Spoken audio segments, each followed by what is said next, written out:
The headlines on RT International. The first meeting between Russia's president and the UK's new Prime Minister is held at the G20 in China as both sides try to improve almost frozen relations.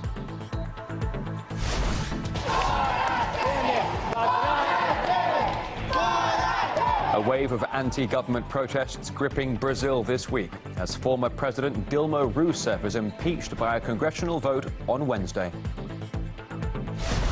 We face the risk of having children fighting each other in the battle for Mosul. Iraqi militias are accused of recruiting youngsters from a refugee camp to fight against ISIL, which is also known to use child soldiers. And Google is accused of bias towards Hillary Clinton amid claims its search engine deliberately avoids bringing up stories about her suspected poor health.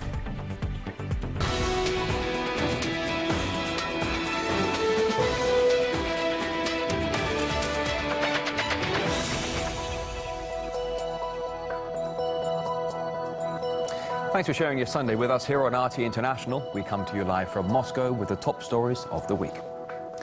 The first face-to-face meeting between Vladimir Putin and the UK's new Prime Minister has just been held, this alongside the G20 summit in China.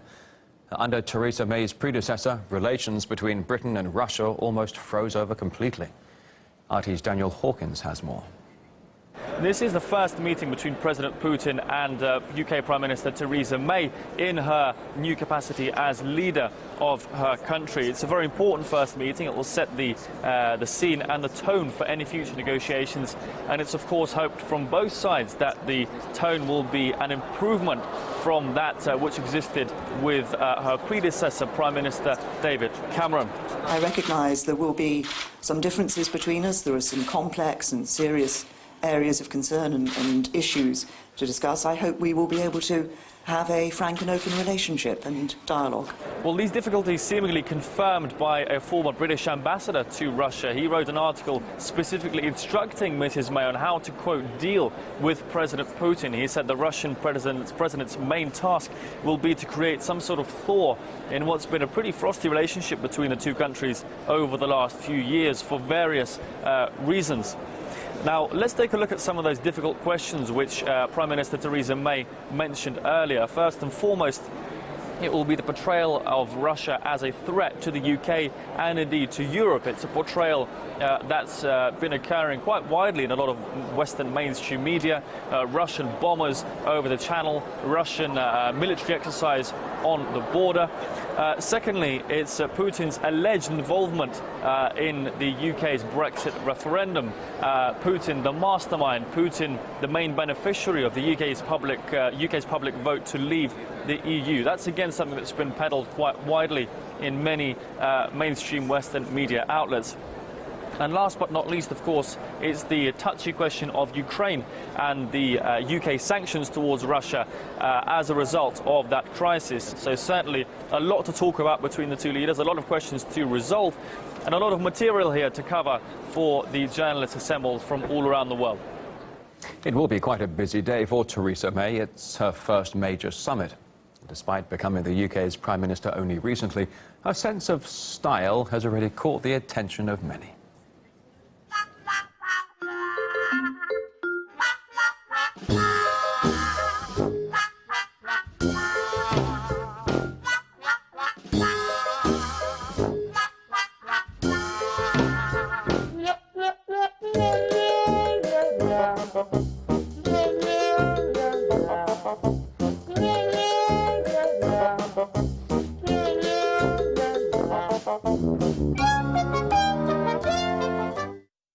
Earlier, Russia's president also met his Chinese counterpart ahead of the start of the summit.